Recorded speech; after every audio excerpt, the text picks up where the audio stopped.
here in the perimeter, there are no stars. Out here, we is stoned, immaculate.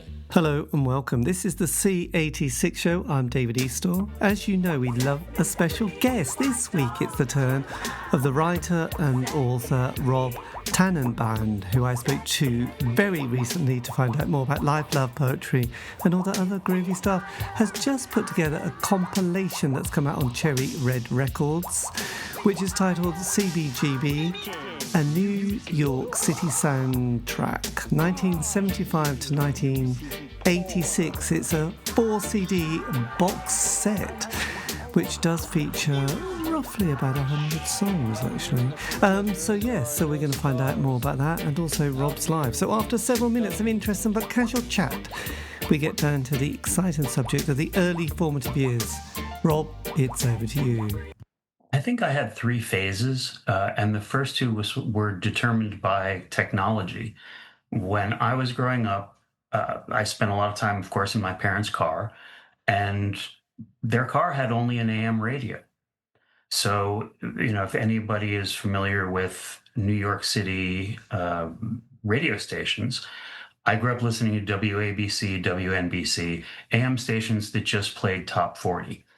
No one ever told me that disco wasn't cool.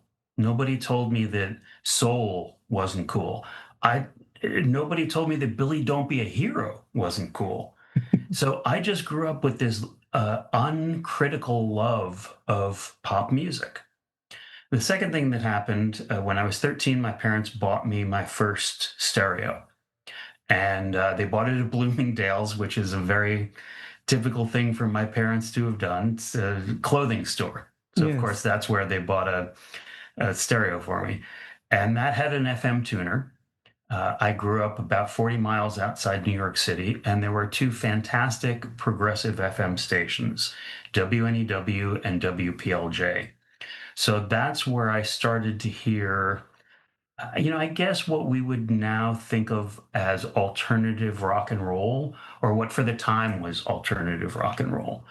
There was plenty of Bad Company, yes, and AC/DC, but there was also David Bromberg, who was a bluegrass musician and rock musician, beloved by Bob Dylan. And that exposed me to the less popular side of rock and roll. What Robert Christgau sometimes calls semi-popular music. But when I graduated high school, my taste was pretty square. And, then I had the typical transformative college experience.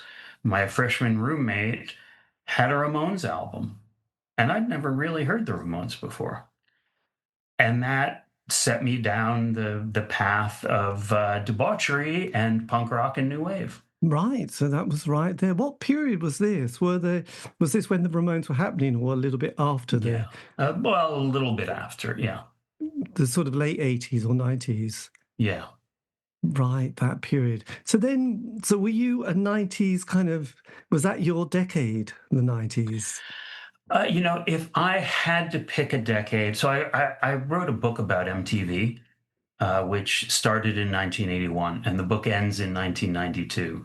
So, in that sense, I'm very much a product of the 80s. I relate to the music of the 80s and even the 70s more than I do the 90s. Right. And 60s, not so much. And I was thinking about, I was listening to, I was helping my son in the bath the other night. He recently broke his ankle. And so I put on the Beatles, and we needed something to listen to during the bath. And I was thinking about the Beatles, and, boy, this is sacrilege. I admire and respect the Beatles, but I don't know if I love them. It's possible that I love Wings more than I love the Beatles, but that's not a critical judgment. That's just because the Beatles always existed in my memory. Mm-hmm. They were something that had already come and gone, so it wasn't new.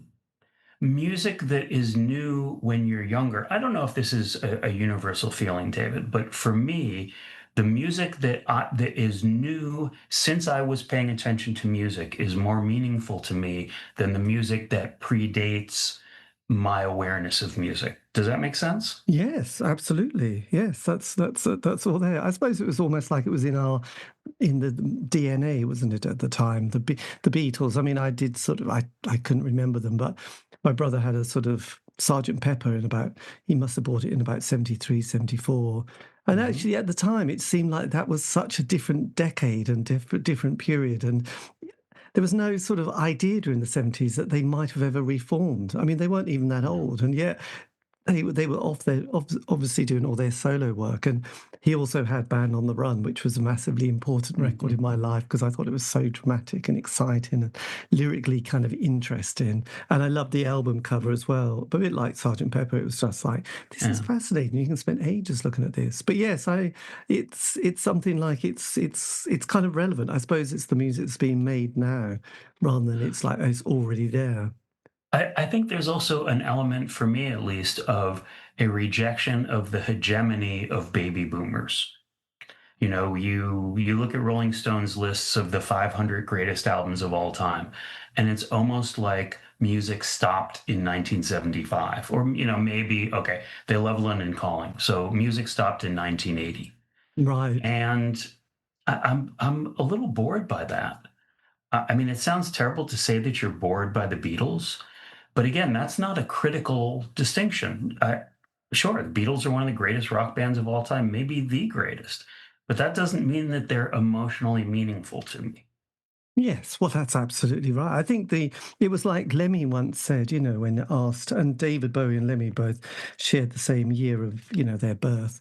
And they would always say when asked, who was the most important artist, they both would say Little Richard was the first one. Mhm. And then it was all the other people like your Buddy Holly and Eddie Cochran and Elvis. And it was like Lemmy said, when you can only be 16 once and have that absolute Yeah. feeling, and you can't, you might, I quite like a few bands that are happening now, like The Last Dinner Party and Wet Leg, and I kind of try to evoke that feeling of being 16 or whatever young. But it's only, by going to see those bands you get that energy of the crowd where you think, god, this is the excitement, rather than seeing a heritage band from my generation where Yeah. people all stumble in thinking, god, I hope it finishes about 9 because I want to get back to bed, whereas the younger generation lift the atmosphere, and you think, god, this is what being young is all about, isn't it? It's just not sort of stumbling around sort of yes, I sort of recently was talking to a friend whose boyfriend plays in a Led Zeppelin covers band, and she said it's quite funny because they have to play quite short sets because most of the audience. David, I'm so Oh sorry. yeah, God, do I'll take turn it. off the hello. Yes, a friend was saying her boyfriend played in a Led Zeppelin band, covers band, and they have to play quite short sets because all the men have to go to the toilet after 40 minutes. So they have, it's just like, which did make. when when the first Wet Leg album came out, I interviewed them for the New York Times. Excellent. And they're charming young women, fantastic musicians. And I said, there are a lot of guys my age who love Wet Leg, and it's one of the few new bands that we love. I remember telling my friends about the first single, Chaise Longue, and everybody I told about it would listen to, oh my God, this is fantastic. And I realized that one of the reasons that we love it is it reminds us of bands from the 80s that we love. So I said to them, were you influenced by any of this? Well, who do you mean? I was like, oh, Delta 5 or Blondie, and they just stared at me. Okay, who are they? Right. But I don't know what to conclude about this, but it's some sort of little miracle that these two young women from the Isle of Wight ended up making music that reminds middle-aged guys of when they were in college. Yes. Absolutely. I know. And it's kind of a curious thing. And somehow, I don't know, perhaps it's the female vocals and the sort of musicality that seems much more interesting than blokes of a similar age making music now, which all seem a bit like, yeah, this is quite reminiscent of something else, or it's just gone a little bit sub Oasis. And I've already, I've got enough of that in my life already. But I just find the curiosity, the sort of Wet Leg and the Last Dinner Party quite interesting. I thought, yes, if I was 16, I would be obsessed with these bands because they're just quite interesting and sort of, yeah, kind of musically quite, yeah, yeah, adventurous, I suppose one would say, and incredibly confident live. They're just absolutely extraordinary. So, Yeah. yeehaw! There is good music out there. You just have to try, and you still can't sort of be anything but your age, can you? So let's face it, this is all very true. So yeah, so where were we? So we were talking about the Beatles, and then we got into So that the 60s, My taste was your yes, and then you had the 90s. So as you, though you weren't particularly engaged, how did you then feel about the 90s? And then sort of starts with, say, grunge and Nirvana, finishes with Woodstock 99. How do you sum up your 90s period? Because it's quite interesting, isn't it? It starts well, finishes a bit horrendously. I'd say that a decade where the Red Hot Chili Peppers are the biggest rock band to emerge in that 10-year time frame is not a decade for me. I'm a huge Nirvana fan. Speaking of the Beatles, right? Kurt loved the Beatles. He loved a good melody. There's very little else in grunge that interested me. Certainly not Soundgarden. Pearl Jam, I recognize that Eddie Vedder is an incredible singer. I just don't really care about their music. Yes. So the 70s and the 80s were a big part of what, I'd say that 90% of my favorite records are from the 70s or the 80s. And one of the things that drove me to put this CBGB box together was a sense that there had to be many other great bands of that era who had been forgotten by time. Yes. Because technology has gotten so much more accessible for musicians, right? It means they can reissue their own music or issue music they recorded 20 years earlier. It's easier to press. It's easier to dub off of a cassette. So I noticed that there were bands and record labels that were specializing in reviving is the wrong word, trying to bring attention to obscure bands of the 70s and 80s. One of those bands is a band called the Miamis, who were a key CBGB band. And in 2016, a record label called Omnivore put out a compilation of the Miamis. And I listened to it, and I remember this really vividly, even though it was 10 years ago. I listened to it and thought, this is fantastic. I've more or less never heard of these guys. I'd heard the name, I'd heard friends who are older mention having seen the Miamis. But how is it that this band is so good, but they've been forgotten? And, that put the thought in my mind of how many other bands are there like this?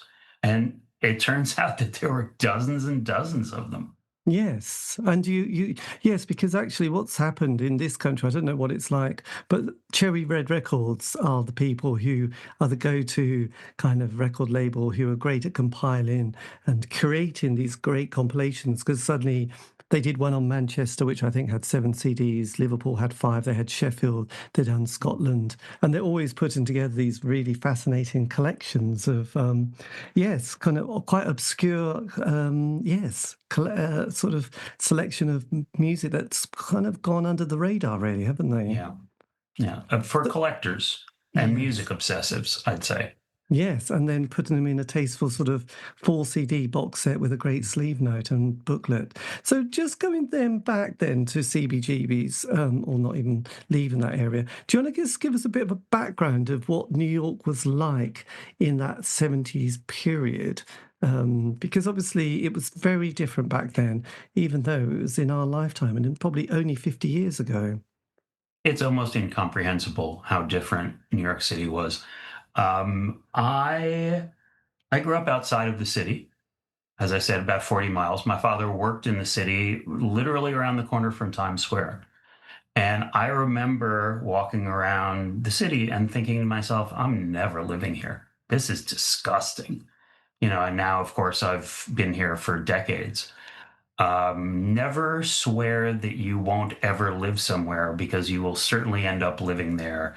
God has a fantastic sense of humor and irony. Yes, if you ever go to a party and think, I must avoid that person, or I'm not going to sit next to them, they always put you next to that person. You think, why did I bother? And then you're going to have sex and make children. So just don't. Yes. New York City in 1974, so CB's opens 73, 74. Doesn't start to become famous until 76, 77.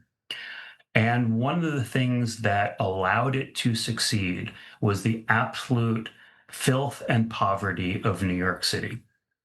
There's a newspaper headline in the New York Daily News that is famous to Americans of a certain generation. And it was about, the gist of it was that New York City was in a fiscal crisis and was on the verge of bankruptcy. The mayor of New York City went to the president, Gerald Ford, and asked for a bailout. And the headline in the Daily News said, "Ford to city, drop dead." Yes. Because of the 60s and because of Woodstock and the whole dream of getting back to the garden, it's hard to explain to people 50 years later, but cities were considered defunct. Not just, defunct, also debauched, satanic, not worthy of saving. And there were urban theorists who were arguing that the city was dead. So, there was also a thing called white flight, which meant that lots of middle class and upper middle class white people were leaving the city for the suburbs. There were buildings being burned down because they were worth more in insurance payments than they were in face value. In 1976, 76 or 77, sorry, I'm not exactly sure, there was a blackout for 25 hours and there was mass looting.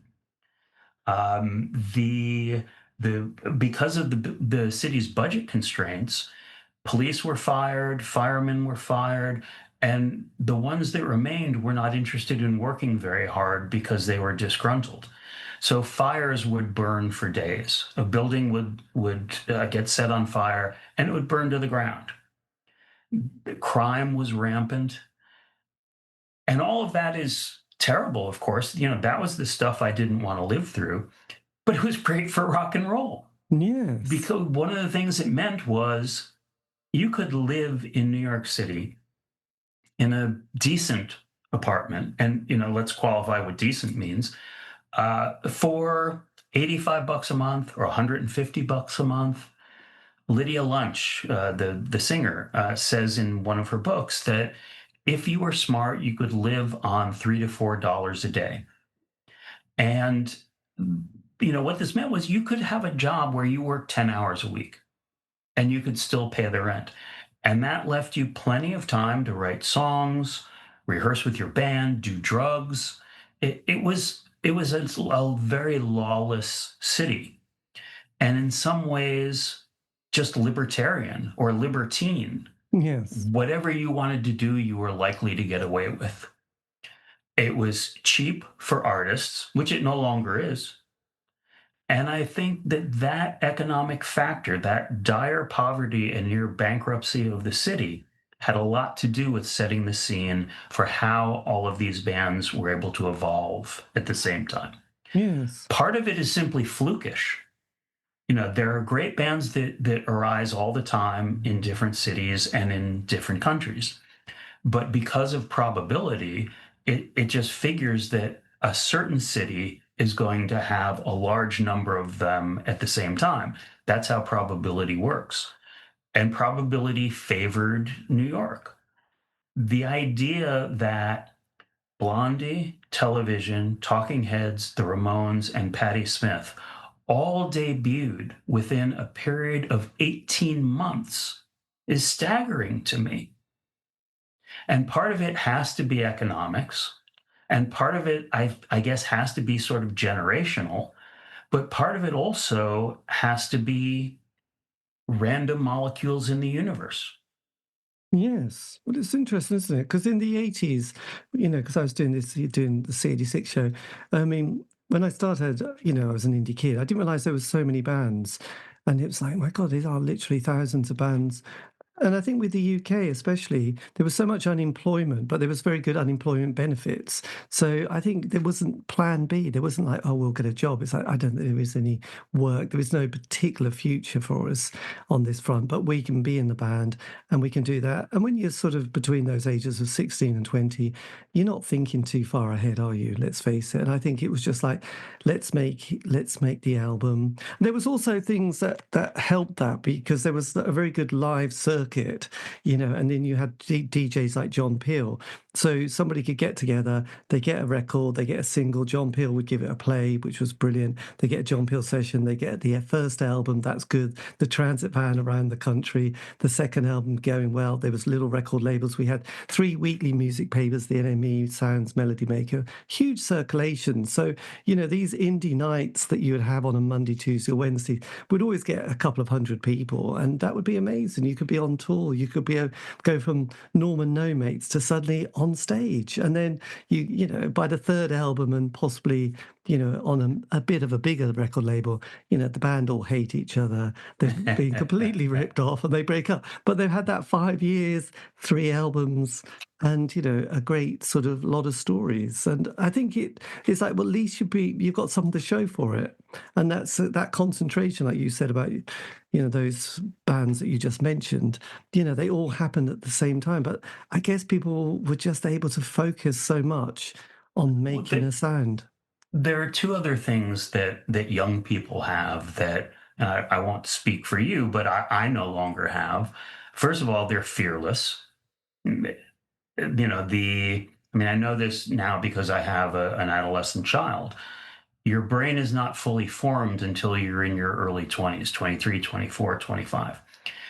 You literally, it's a medical fact. This isn't a disparaging comment.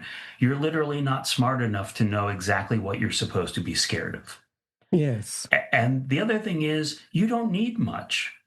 What I needed to be happy when I was 21 or 22 is very different from what I needed now. So if you live in poverty, so what? If you and your friends don't have any money, so what? You're not thinking about your pension. You're not thinking about, well, gee, when will I be able to buy a house? If you are thinking that, you're better off going to law school, not joining a band. Yes. And so, why is it that so many bands, their best album is their first? Desperation, need for attention, craving, fearlessness. And also the material is all their sort of all those years they've got to sort of draw on as well. So that second album is like, oh God, what have we done in the last 6 months or 18 months? It was like, well, actually, we've just been in a band touring around. But before that, they had all those other years to, all those heartaches and desperations and rejections and falling outs to sort of draw on. That's one of my theories, actually, which is the second album. It's like, yeah, not so strong, is it? It's like, yeah, the best lyrics were those first ones. It's not always the case, by the way. Roxy Music is the exception to that. Right. Second Roxy Music album is even better than the first. Yeah, and I love the Smiths, and they got a bit better, Mm-hmm. I mean, it's not always the case, but, there is something quite amazingly beautiful about the first album.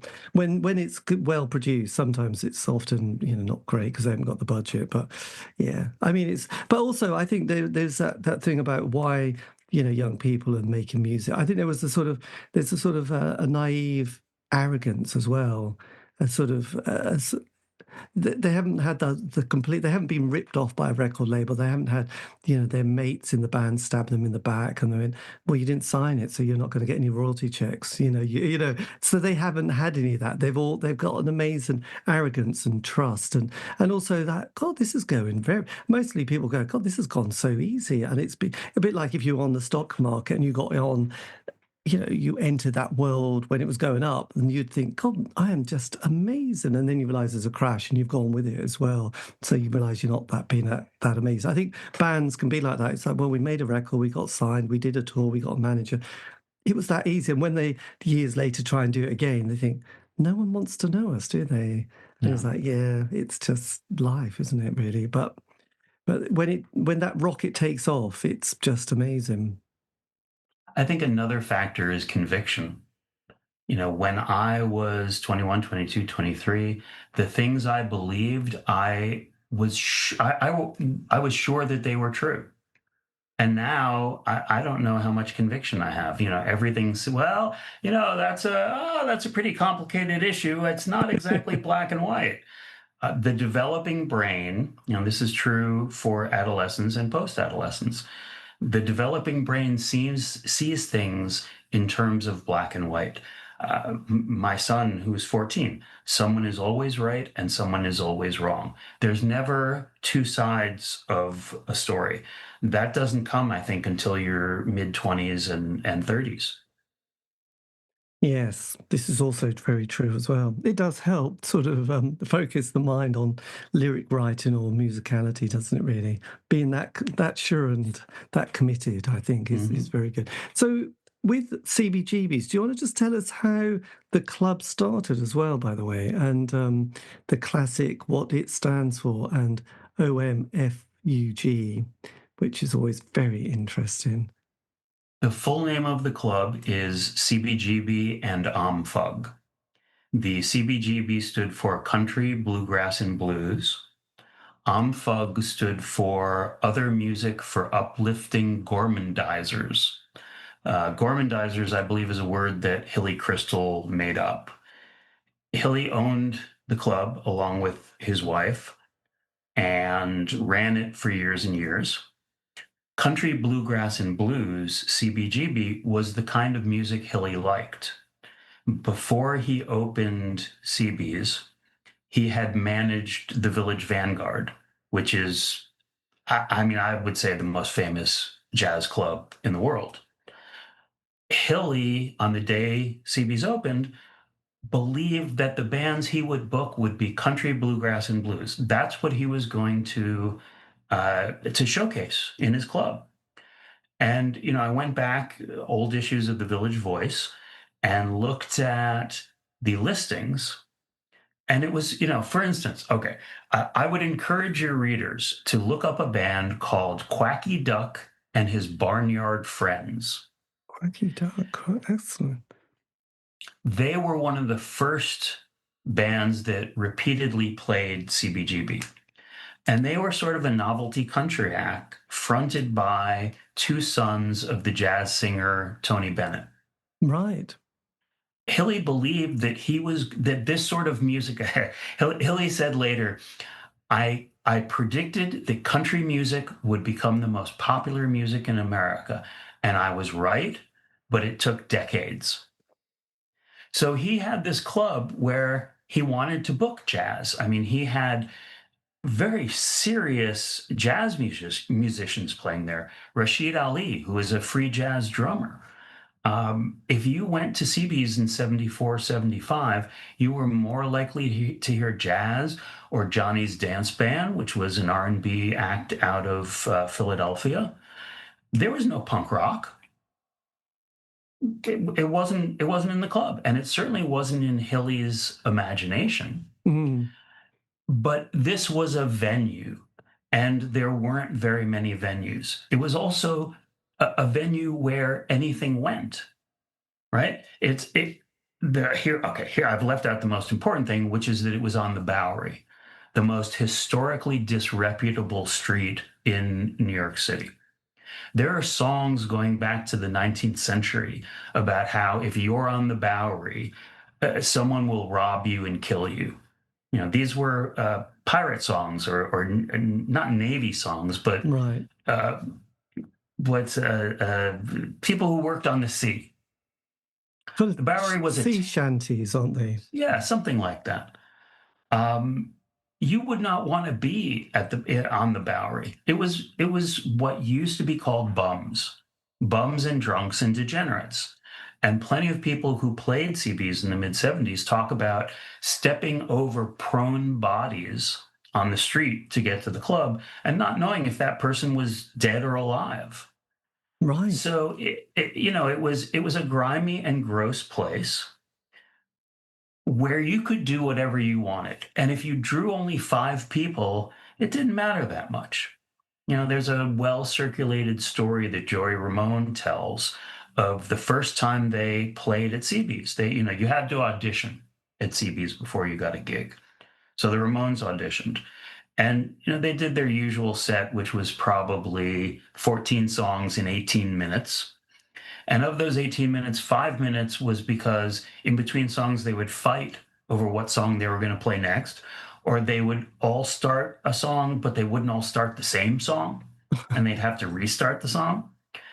And when the audition was over, Hilly said, "Well, nobody's going to like you, but I'll have you back." It was not hard to get through the front door at Right. CB's. The bar was low, And wasn't it? one of the very smart things that Hilly did, he wanted to have music 7 nights a week, and he wanted it for as long as possible. Because, as you know, people who own rock clubs aren't in the music business, they're in the beer business. And the longer you're open, the more beer you can sell. So he would give bands 2 sets a night, 4 nights a week. A typical CB's booking was you played 2 sets Thursday, Friday, Saturday, Sunday. There are not a lot of bands that ever play 8 sets a week anymore. And, let's go back to the Beatles. These stories about them playing 5 or 6 hours a night, whatever it is, while they were in Germany, you get good very fast. If you go and listen to, there are videos online of Talking Heads playing CB's in 1975 or playing The Kitchen, some other venue in New York City. They were terrible. They were tentative. They were soft. They're flimsy, uncertain. 2 years later, 2.5 years later, they're one of the best bands in the world. And that's what came out of that booking policy. If you play here, you're going to get 8 sets, 8 1-hour sets in the span of a week. As the audience started to grow, it became more competitive. And if you weren't any good, you were going to fall by the wayside. But at the beginning, there was such a small number of available bands that they got to play there all the time and hone their craft, which is the most important thing for a band. Yes, that is very true. I know all those bands like, actually in the 70s that were big, like Black Sabbath and Slade. I mean, they just did the circuit and just kept going round and round. So, like Black Sabbath, that famous story, when they went to record the first album, they just went into the studio, just did it. I think, was it in an afternoon? Went, well, that's the songs. We've been playing them for years. We don't need to go over them. And that was the kind of classic rock album, really. So, yes, playing live. And yes, as you mentioned, Hamburg was such a big thing with the Beatles at that stage. Were there any other venues? Was Max's Kansas City open at that stage? Or was that a few years later that opened in New York? One of the things that made CB's was that the Mercer Arts Center collapsed. That was where the New York Dolls used to play all the time. It's funny, the box set came out and I've been fortunate it got lots of great reviews. A couple of the reviews said indignantly, well, why aren't the New York Dolls on this box set? New York Dolls didn't play CB's until the 2000s. Right. But the Mercer Arts Center was the happening place. It's where Suicide played, New York Dolls, a bunch of other bands. And literally one day, while there were people inside working and there was a band practicing, I don't remember which band, the building collapsed. Great metaphor for New York City in the 1970s. Right. And so there was no grungy venue for New York City at that point. CB's took the place of the Mercer Arts Center. Yes, Max's Kansas City was around. Max's at one point closed for a while and then reopened. And there was a pretty strong rivalry between the two clubs. There are certain bands in my CB's box set who probably played Max's more often than they played CB's. But at a certain point, I decided I just wasn't going to get involved in, a 50-year-old argument. You really can find people in their 70s who will say, they weren't a CB's band, they were a Max's band. So, every one of these 101 bands or singers played CB's at some point. If they played Max's more often, I really don't care. Yes. So was it the case then that Max's was also the Andy Warhol crowd as well? Was that a little bit of tribal sort of, I don't know, territorial sort of ownership? Max's had the geographical advantage of being near the factory, which was on Union Square, just in Union Square. And, it was sort of the canteen of the Warhol crowd. But it was also a place that had a level of anti-elitist elitism and snobbery. Right. You had to be cool in order to hang out at Max's. Not necessarily to play there because they needed bands as well, but if you were trying to draw a distinction between CB's people and Max's people had jobs, probably in the arts. There was plenty of debauchery at Max's too. There are people who talk about having sex in the phone booth at Max's. Not just talk about it, but brag about it. Mm. If you were at Max's and you weren't screwing in the phone booth, then you were nobody. Max's also had food, which was considered an advantage. CB's had chili. You could buy a bowl of chili. I have never met anyone who actually ate the chili. No, it's probably... Yes, I could imagine the infection control gang and health and safety was kind of out the window. And did the Mud Club come along a little bit later than was that an early 80s scene, the Mud Club? Yeah, I can't tell you exactly what year the Mud Club opened, but I'm going to say 79, 80. It's one of the things. So look, the box set that I created, it goes from 1975 to 1986. Yes. Why does it end in 1986? The club just wasn't producing as many great bands as it had before. And one of the reasons is it was so successful and maybe prominent is a better word, because I don't know that Hilly made millions and millions of dollars, but it was so prominent that it inspired imitators. So then you had, eventually the Cat Club, the China Club, Danceteria, Tier 3, Peppermint Lounge, a bunch of other places that I'm forgetting. Yes. And the music scene in the city became far more disparate. But, for a number of years, it was pretty well centered in this one dark, loud, filthy club that had dog crap on the floor. Nice. Hilly lived for a period of time. Hilly lived at the club. He slept in the back. He had dogs, and the dogs would poop all over the floors. You went to CB's, it was dark. If suddenly your sneaker slid on something, it was probably his dog, Jonathan. My God, what a smell. What a time. And did, during that sort of, I don't know, more the 80s, I missed it originally, but there were those classic films, Scorsese, De Niro, Harvey Keitel, Mean Streets, Taxi Driver. Did that represent, if you watch those films, would that been the sort of the vibe that CBGB's had, going to those places? I wrote this in the liner notes, that those movies and, something like The Taking of Pelham 123 with Gene Hackman, they may as well have been documentaries. These were not exaggerations of New York City. Even Dog Day Afternoon. These aren't tall tales. Artistic license is taken, yes. True events are blown up and dramatized, sure. But yeah, New York was really in that bad shape and that dire and dangerous. Yes, but yes, it did capture it. There was a brilliant documentary on Twisted Sister, which kind of started throughout, their whole sort of period of 10 years in the 70s, playing until they got a record label, and then that was the end of the film. And it was just like the amount of rejection. Did they obviously were they from New York? They were from Long Island. Twisted Sister didn't become truly popular until about 1984.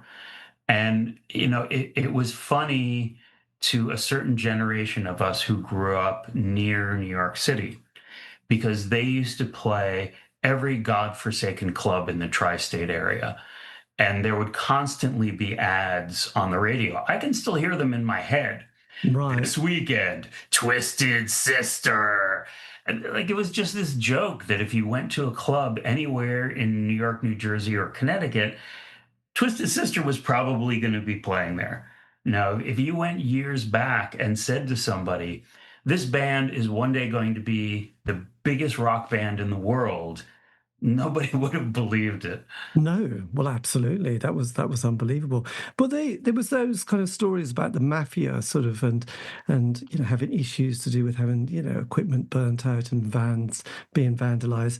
Did that sort of scene sort of seep into the streets of the CBGBs or Max's at all? That kind of underworld that was seemed prevalent at the time. Not that I know of. I've heard a few things about Max's, but nothing that I've ever heard told conclusively. Right. I didn't know if they had any sort of interest in dealings, a bit like Morris Levy and his kind of world, but I think there wasn't enough money involved for it to be of interest to organized crime. Like, what is there to extort? yes. We're going to take 10% of the dog crap on the floor. That's not going to win it. So then coming to the compilation, this amazing collection. So when did you get the nod for this particular collection? And was it via Cherry Red Records, by the way?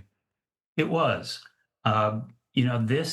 This started on Twitter, actually. Back when Twitter was a place you could actually have fun and joy and talk to your friends. And not be ashamed to say you've been on Twitter.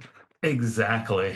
I was talking to some fellow music geeks, and we were spitballing about what our dream compilation would be. My dream compilation, first thing that I pitched to Cherry Red was Boston bands, 1975 to 1986. Which I think was one of the great music scenes of all time. Yes, I did an interview with this guy who did Michael, yeah. Yes. He was a big photographer in Boston. God, yes. So we were Human Sexual Response. That was the band, wasn't it? Yeah. We were spitballing back and forth on Twitter about what compilation, I think the question was, what compilation are you most qualified to oversee? And I said, well, I'm obsessed with Boston 1975 to 1986. Let me do that. And then one of my friends, I can't even remember who it was, started tagging in record labels. The Numero Group, which is a reissue label, and someone else, and also Cherry Red. Matt Ingham, who does PR at Cherry Red, was the only person who responded. And he sent me a message. He said, look, I'll put you in touch with the A&R team, and we'll see what comes up.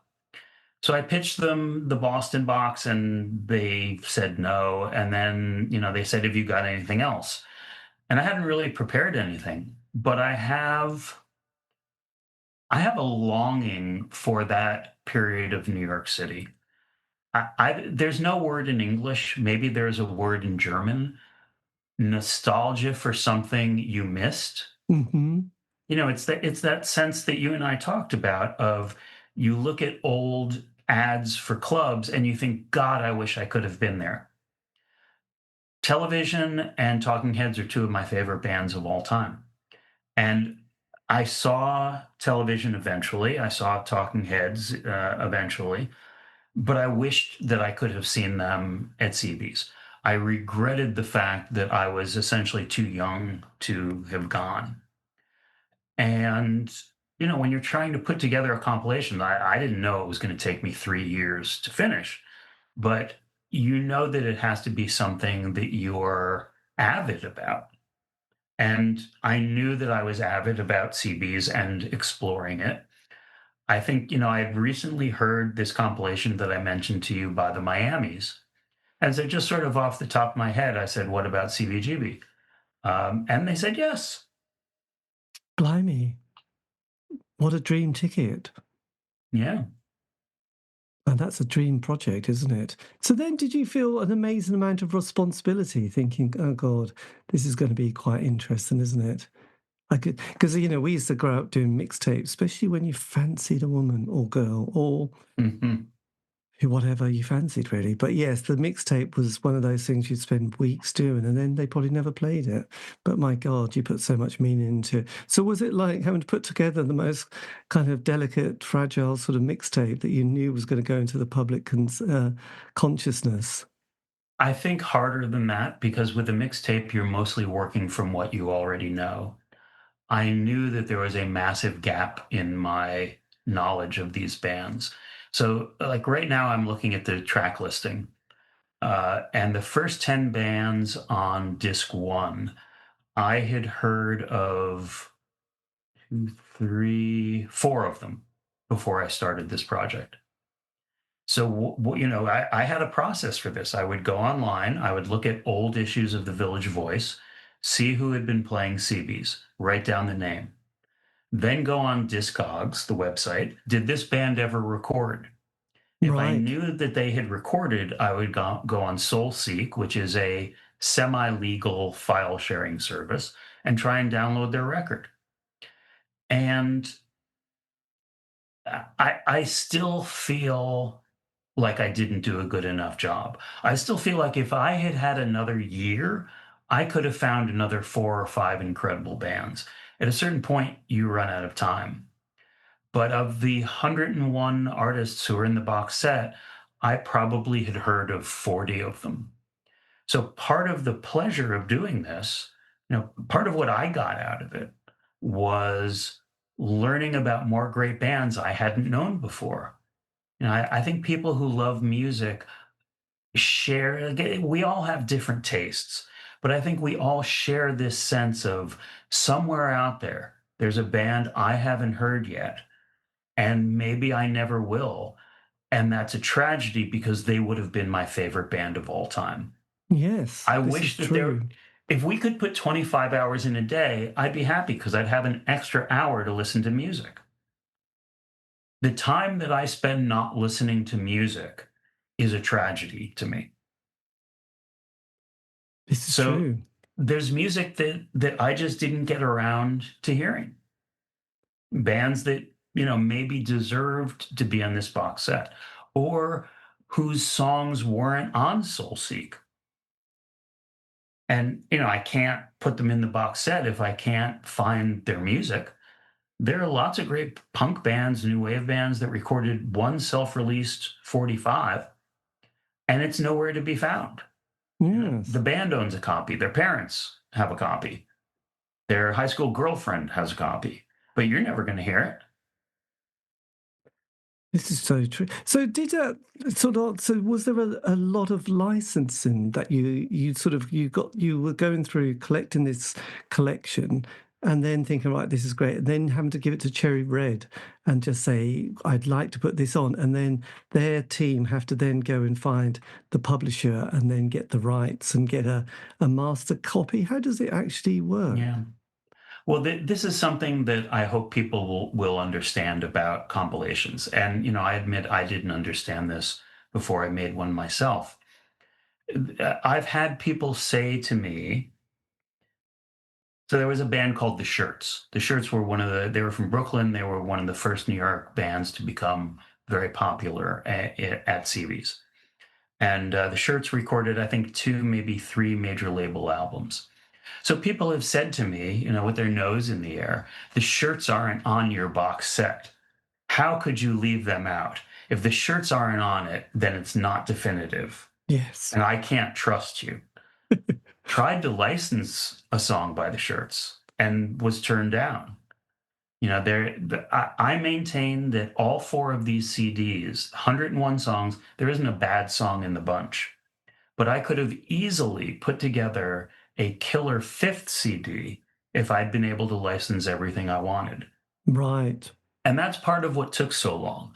If you want to license a Talking Heads song, you just go to Warner Brothers.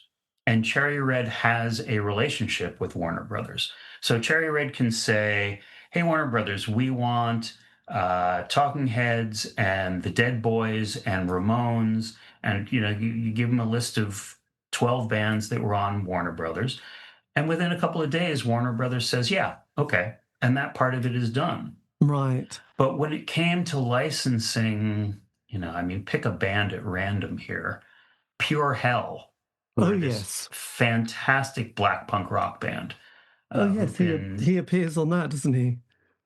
I haven't seen that book before, but When Midnight, yeah. Yes, I think that's him. That's Neon Leon, I believe, who's also in the box set. I might be wrong, but I think that's Neon Leon. Oh, God, I don't know. I did an interview with him. I can't remember if that was him or not. Anyway, sorry. That's okay. Or a band called The Dots. Like anybody who self-released their own record, you can't go to a record label because there was no record label. Yes. This is 50 years later. There are songs that I had to leave out because there was no living band member anymore to license it from. So the first stage of the licensing part was easy. And if it had been only a single CD or even two CDs, I probably could have finished it in a year. But a large part of this, let's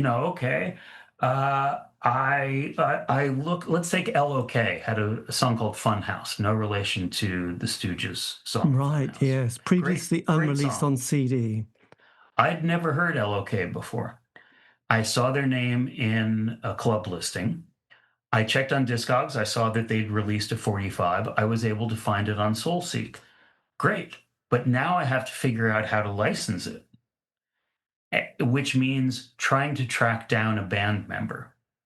And in a lot of cases, that took months because I had so many bands I was looking for at the same time. And, I had to help out Cherry Red with this licensing because at any given time, they've got 50 compilations in progress. Yes. And I wanted this to be the disc that I had in my mind. So the Rattlers had to find Mickey Lee, who was Joey Ramone's younger brother. Love of Life Orchestra, I already knew Peter Gordon, who was the leader of that band. Urban Verbs, we have an unreleased song from Urban Verbs, who are a DC band. The singer was the brother of Chris France, the drummer in the Talking Heads. And Chris was very helpful in terms of locating this song. I knew that they had done a recording session in New York City with Brian Eno that had never been released. And because I already knew Chris, he was able to help me license that song. But, each one of these songs here, Jealousy by the Colors, Sherry Goodbye by the Rudies, Asexual by Phosphines, every song has a story, unfortunately a slightly boring story of tracking down the band. And if you look at punk rock 45s, a lot of times it would say on the back, vocals, Jim, guitar, Jerry, bass, Joe, drums, Phil. Like, how do you find people named Phil? So yes. It was, it's interesting to me the way technology made this possible. First of all, digitized versions of the Village Voice, the database Discogs, SoulSeek, the file sharing service, and then, for whatever it is, for however much we want to make fun of Facebook, if it weren't for Facebook, I would not have been able to find 20 or 30 of these bands. Yes. Well, no, it's the go-to place, and then possibly Instagram. But otherwise, I don't know. It is. That's what I find. It's there to. It's just very fortunate, actually, at that stage. And I know you mentioned people who sort of, but you haven't. Did Lydia Lunch, is Teenage Jerks, are they on the compilation? I can't. They're not. Yeah, I'm not a big fan of train spotters, even though I am occasionally a train spotter myself. No one hates train spotters more than a train spotter. I know Lydia a little bit. I interviewed her for a New York Times article a couple of years ago. I've been doing this long enough to know that people are not their personas, Yes. but I will admit to you that I was terrified of her. I was nervous before my interview with her, and it was a phone interview. And and she is a force.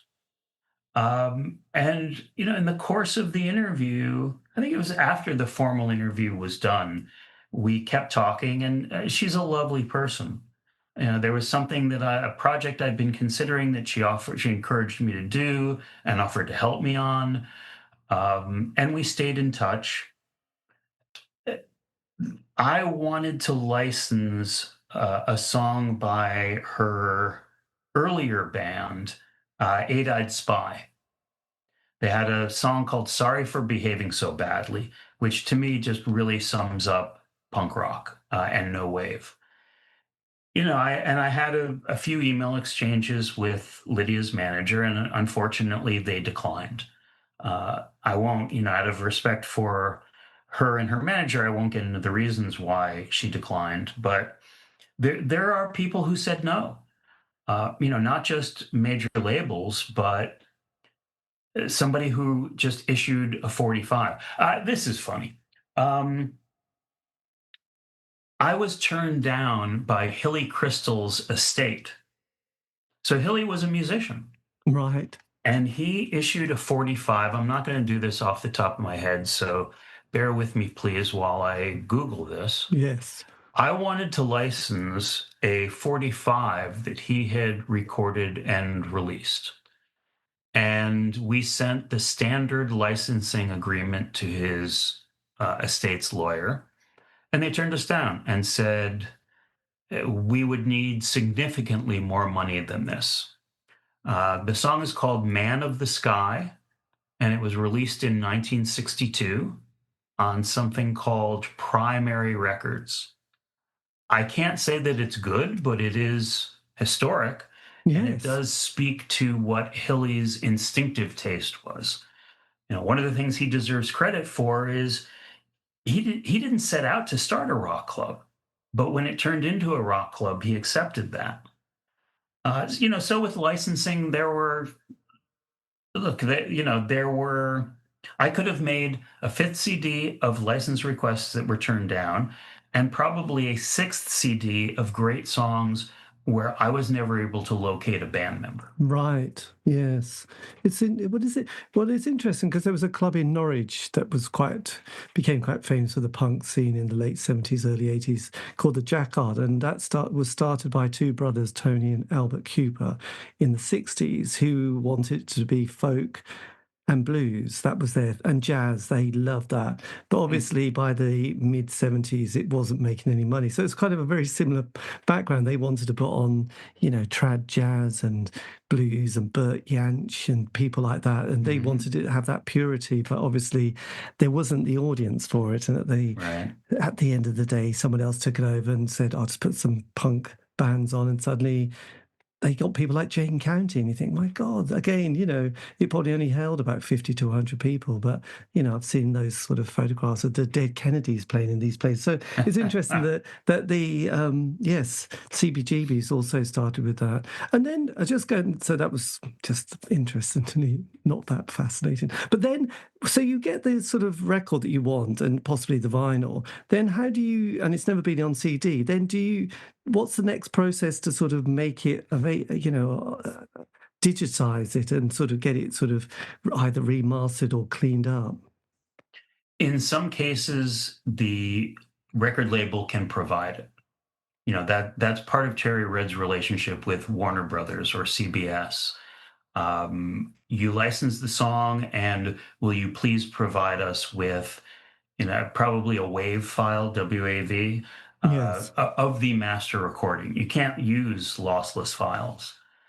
I've bought Cherry Red compilations where you can tell that the song was sourced from vinyl. You can hear crackle, maybe even a skip or a pop now and then, because there is no digitized version of that song.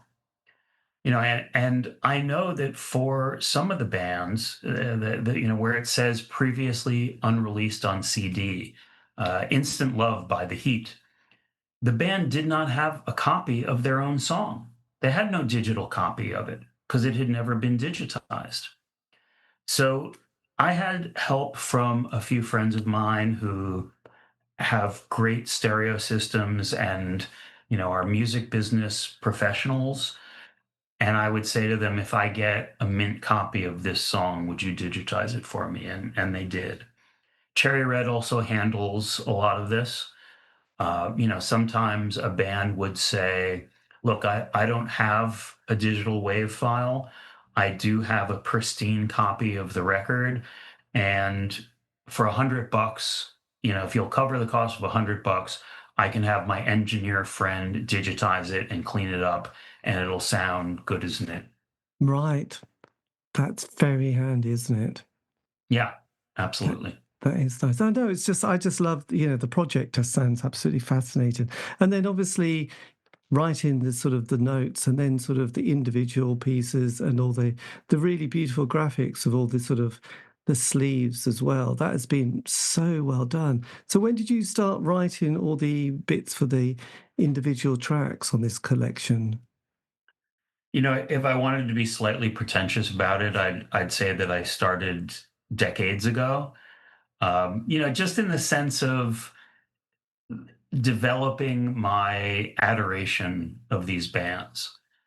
I didn't have to spend much time writing a few sentences about Talking Heads because they're pretty much my favorite band of all time. A lot of the stuff I already knew. Bands like, let's say China Shop, who have a very striking punk funk song on the compilation. I didn't know anything about them. And, I'd Google some things to learn about them. A lot of times, if I got if I got in touch with a band member on Facebook, I'd say, what do you remember about those? And they'd give me some sort of informational tidbit or a quote that I'd incorporate in the notes. Towards the end, I really started focusing on the notes and, Right. I'd say worked on them pretty determinedly for about 3 weeks. But, in a way, I was writing them all along. Certainly, I was forming ideas in my head about what I wanted to say about specific bands. Yes, interesting. Because I think your compilation has come out at a very similar time to another one on Cherry Red, which was a grunge compilation, I do Mm. believe. I don't know. Have you come across that one? I haven't, no. Yes, I think they're just bringing them out all the time. It's just been quite a good period because I'm sure I've seen one as well, sort of for that as well. I just wondered, did you sort of look at other compilations that had come out that you just wanted to get an idea and a vibe from? Yes and no. I looked at a few CB's comps. Most CB's comps are one disc or two discs. And I knew I wanted to do something that was more comprehensive. Yes. If Cherry Red had said you can have two CDs, I would have said no, thank you, because that's been done, and you end up with the same bands over and over again. I have bought Cherry Red compilations before. I was familiar enough with compilations that I pretty quickly had an idea of how I wanted to put it together. Yes. One of the things that occurred to me, all right, so the five most famous bands that came out of CBGB: Ramones, Blondie, Talking Heads, Television, Patti Smith. Picture those five bands in your head. Everyone was white. There were only a couple of women. And I think everyone was heterosexual. That's not what the scene was about. The scene was far more complex than that. And one of the stories I wanted to tell was the very specific contributions of Black, Latino, Asian, female, Jewish, and trans performers. That's who made the scene, but those were not the bands that got most famous. So, in terms of what I was most enthusiastic about, I'd say that was it.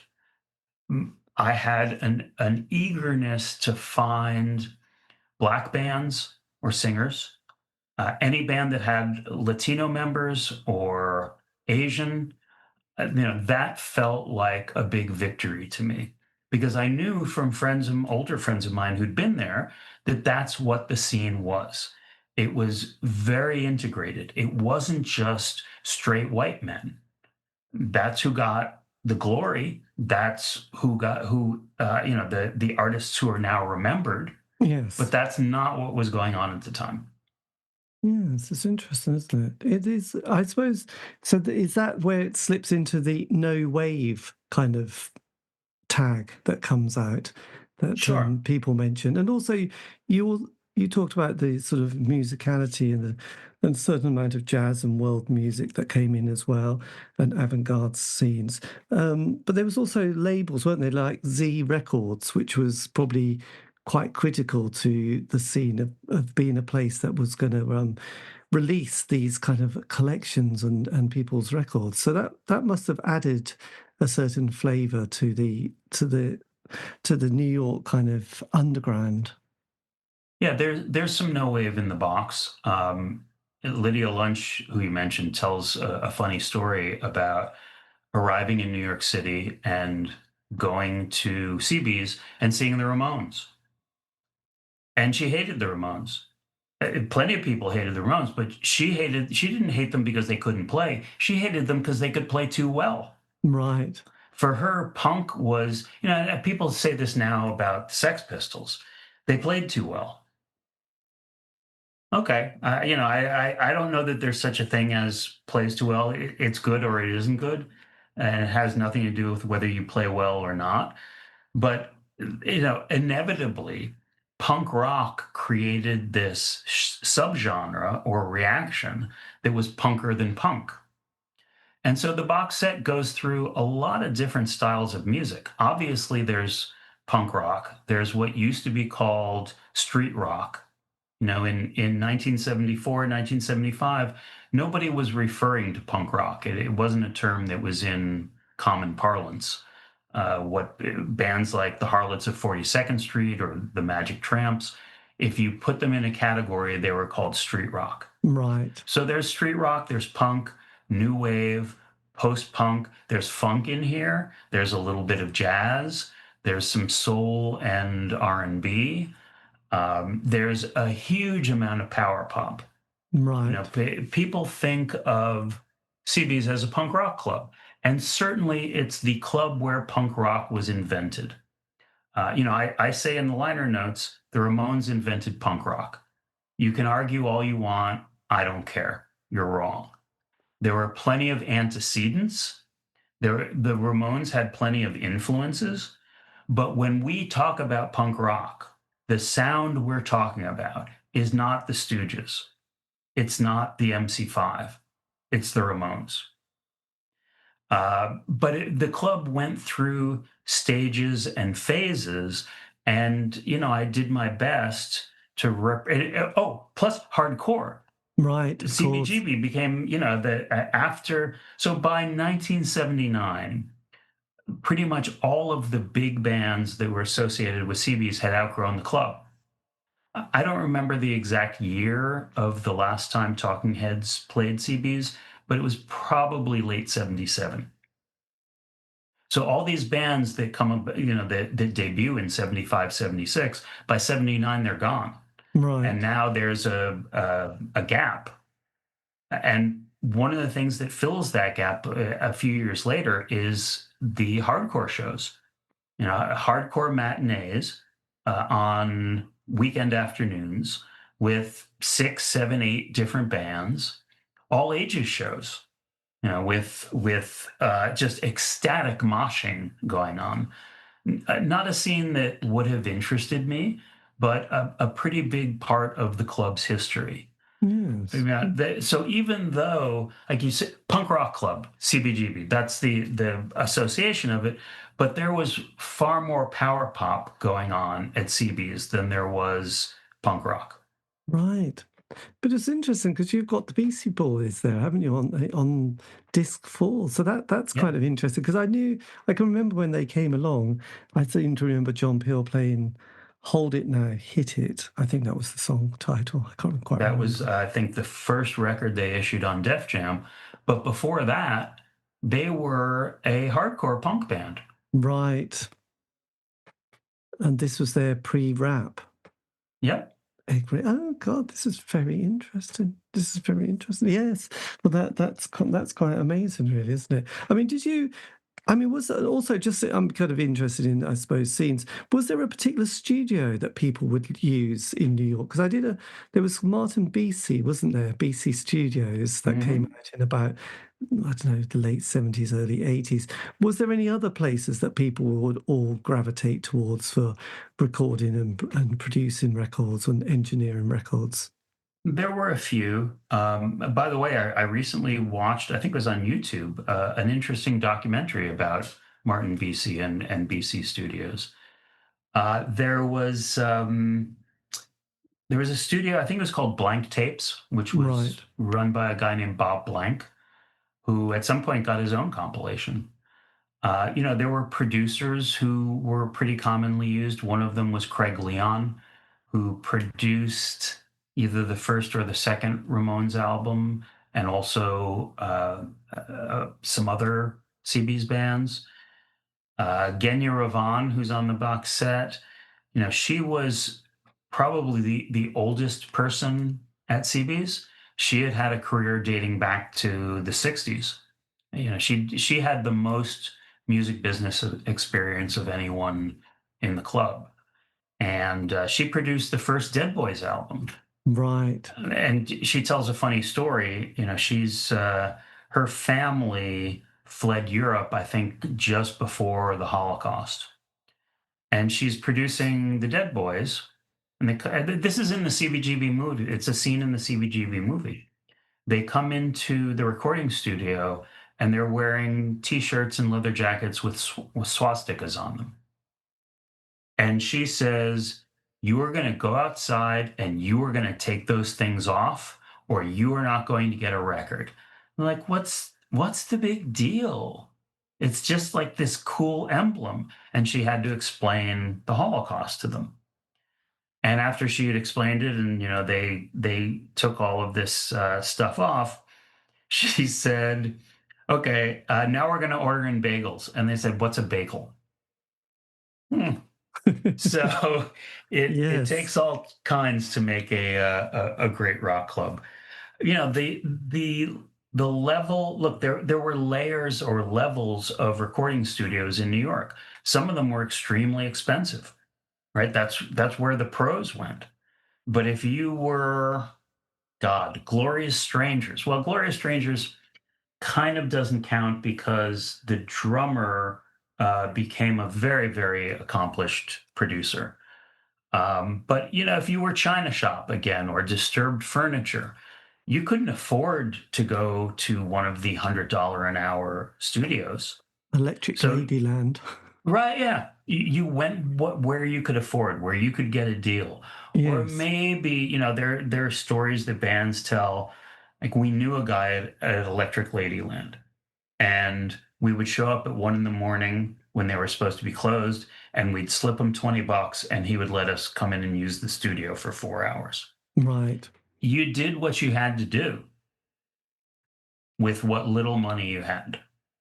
Yes, it's interesting, isn't it? The other thing I'd sort of gathered over the years and then sort of with Adele was that the drug scene sort of within that decade or that period that you're looking at sort of started slightly, people managed it. And then by the mid 80s, it was kind of just horrendous.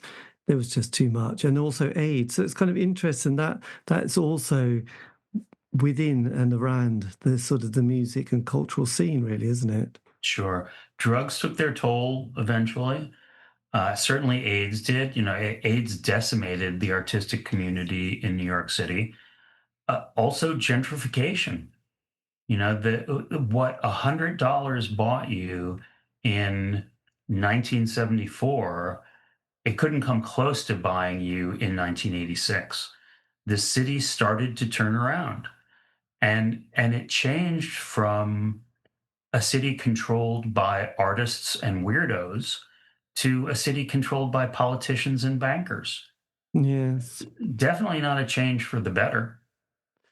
I suppose we had Thatcher and you had Reagan, really, didn't you? So Yeah.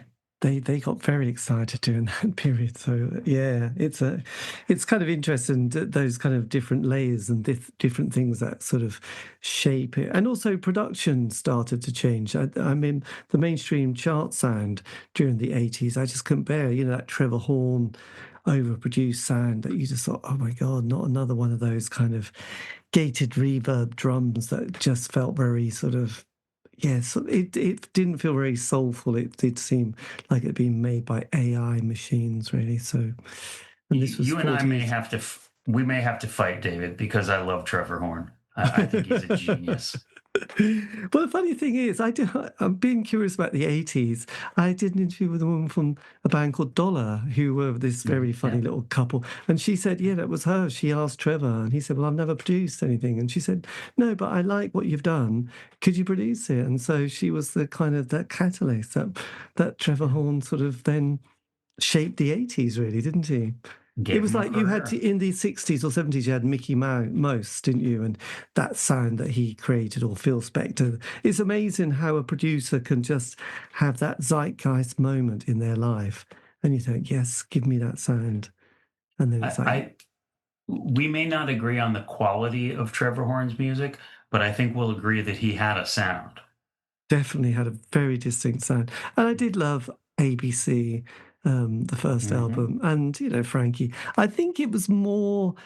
There were bands that I know, Ben, you mentioned the Beatles, a band that people absolutely love, but I find I go, oh God, I wish they hadn't produced it. It was Talk Talk. I found that kind of, oh God, it sounds so, I don't know, the lyrics and the music I'm sure are good, but then there's the production. It's like, I can't get through that production, I'm afraid.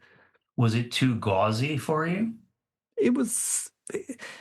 I was obsessed with bands like the Smiths and indie Mhm. pop during that period, and the Cure and the Cult and the Mission. And then when you listen to Talk Talk, it just felt like, right, we need a top 10 hit. And when I was growing up, anybody had a top 10 hit on a major, well, quite frankly, sold out. It's like, it was. Remember when Sonic Youth signed to a major? We were Oh, I horrified, weren't we? do. Geffen, yeah.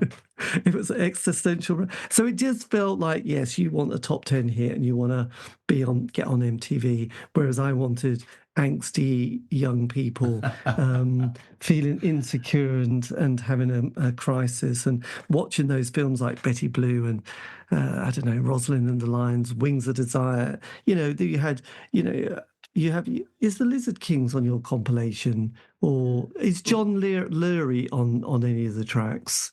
Lounge Lizards, yes. Yes, because Yeah, they there's the obviously Lounge he did Lizard song. his Stranger Than Paradise and Down by Law. Those black and white films where a scene could just be 20 seconds of people sitting in the room having a fag. You thought that was what you wanted in the 80s, not Right. not someone who looked ambitious. That was horrendous. Jim Jarmusch was in a band. It was not uncommon. There was a sense at the time that if you were an artist, you were an artist. That there weren't particularly walls or boundaries. If you were Blondie, you could go to the Bronx and see hip hop for the first time, listen to rappers and see DJs, and you're going to make a rap song. If you were a musician, somebody asked you to be in a movie, you did it. If you were an actor and somebody said, hey, you want to join my band, you did it.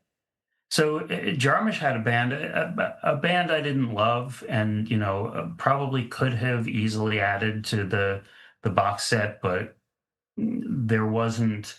Their best song wasn't better in my mind than the worst song on the box set. Right. But, I mention him just as a way of describing how porous the scene was at that point. What was there to lose? This is back to our conversation about being young. When you don't have anything, there's nothing to lose. So if you're in a struggling band and somebody says, "Hey, come be in my stupid Super 8 movie," why are you going to say no? It's an experience. You're going to have fun. You might learn something from it.